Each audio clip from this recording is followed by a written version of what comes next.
Selanjutnya yaitu ada level strategi.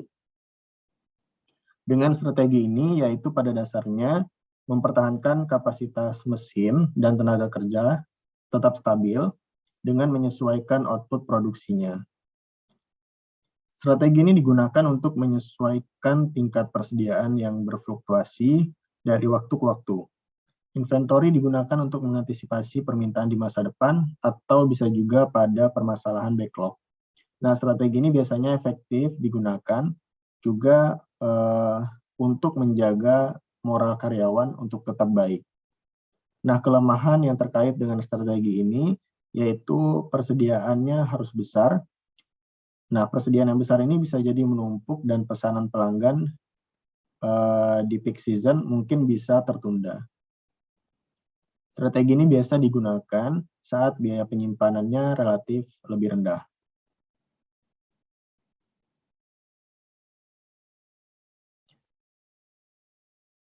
Nah, setiap ramalan selalu memiliki error atau kesalahan. Nah, untuk meningkatkan akurasi perencanaan agregat ini, kesalahan perkiraan harus diperhitungkan. Untuk mengatasi kesalahan peramalan dalam perencanaan agregat, perusahaan menggunakan safety inventory, yang mana didefinisikan sebagai persediaan yang diadakan untuk memenuhi permintaan yang lebih tinggi dari yang diperkirakan. Yang mana ini akan dibahas pada topik-topik selanjutnya. Kemudian ada juga safety capacity, yaitu didefinisikan sebagai kapasitas yang digunakan untuk memenuhi permintaan yang lebih tinggi dari yang diperkirakan. Perusahaan dapat mengatasi kesalahan perkiraan ini menggunakan safety inventory atau safety capacity dalam berbagai cara. Beberapa di antaranya yaitu misalnya menggunakan waktu lembur sebagai bentuk safety capacity, kemudian membawa tenaga kerja ekstra secara permanen sebagai bentuk safety capacity, kemudian menggunakan subkontraktor sebagai bentuk safety capacity, kemudian membangun persediaan ekstra sebagai bentuk safety inventory, dan membeli kapasitas atau produk dari pasar terbuka sebagai bentuk safety capacity. Nah, tindakan yang diambil perusahaan dari pilihan-pilihan tersebut akan mempengaruhi biaya perusahaan. Namun, dalam prakteknya, jika sebuah perusahaan dapat mengubah kapasitas dalam waktu yang singkat secara fleksibel dengan mempekerjakan orang tambahan, ini biasanya menjadi solusi yang paling tepat daripada pilihan-pilihan di atas tadi.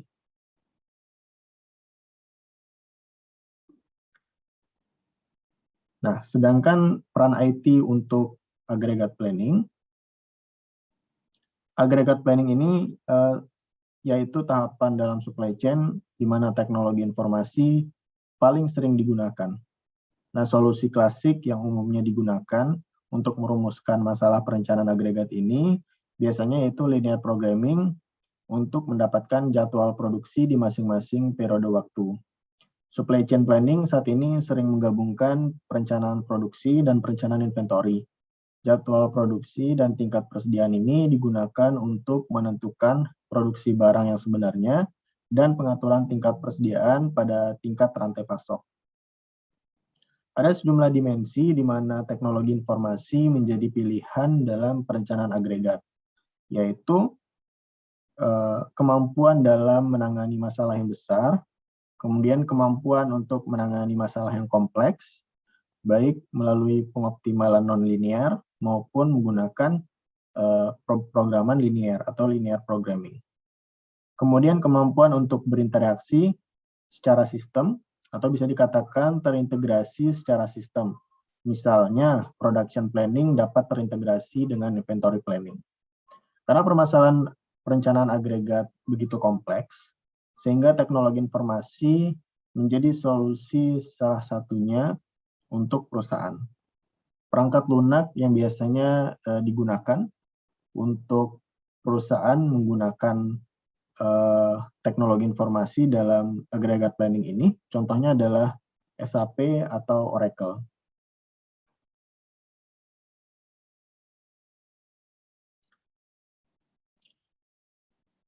Nah, untuk melaksanakan perencanaan agregat secara prakteknya, Yaitu yang pertama adalah berpikir bahwa tidak hanya sebatas perusahaan, namun pada seluruh tingkat rantai pasok.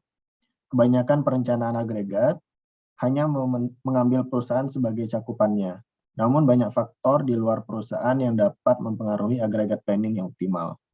Biasakan untuk bekerja secara kolaboratif dalam lingkup supply chain akan membantu hasil perencanaan dan perkiraan di masa yang akan datang menjadi lebih baik. Kemudian yang kedua, membuat rencana yang fleksibel karena forecasting biasanya selalu salah. Rencana agregat dibuat berdasarkan tentang perkiraan atau forecasting di masa depan. Nah, mengingat bahwa ramalan selalu salah, rencana agregat perlu memiliki beberapa fleksibilitas yang dibangun di dalamnya. Sehingga ketika permintaan di masa depan berubah atau perubahan lain terjadi seperti kenaikan biaya, rencana dapat disesuaikan dengan tepat untuk menangani situasi yang baru. Yang ketiga itu adalah menjalankan kembali rencana agregat saat ada data baru. Nah, dikarenakan agregat planning ini membahas rencana di jangka waktu 3-18 bulan ke depan, sehingga jika di pertengahan perusahaan memiliki data yang baru, yang lebih akurat dan aktual, maka data itu bisa diperbarui agar rencana agregat atau agregat planning kita selanjutnya menjadi lebih baik. Dan yang terakhir itu adalah menggunakan perencanaan agregat saat pemanfaatan kapasitas meningkat. Nah, saat perusahaan memiliki pesanan yang relatif rendah, pemanfaatan kapasitas yang rendah, dan inventory yang rendah, mungkin agregat planning tidak perlu dilakukan. Namun ketika kapasitas dan produksi semakin meningkat dan kompleks, perencanaan agregat menjadi kunci utama untuk dapat memenuhi kebutuhan konsumen. Sehingga seluruh operasional perusahaan dapat dikendalikan dengan baik dan perusahaan dapat mencapai tingkat profitabilitas yang optimal.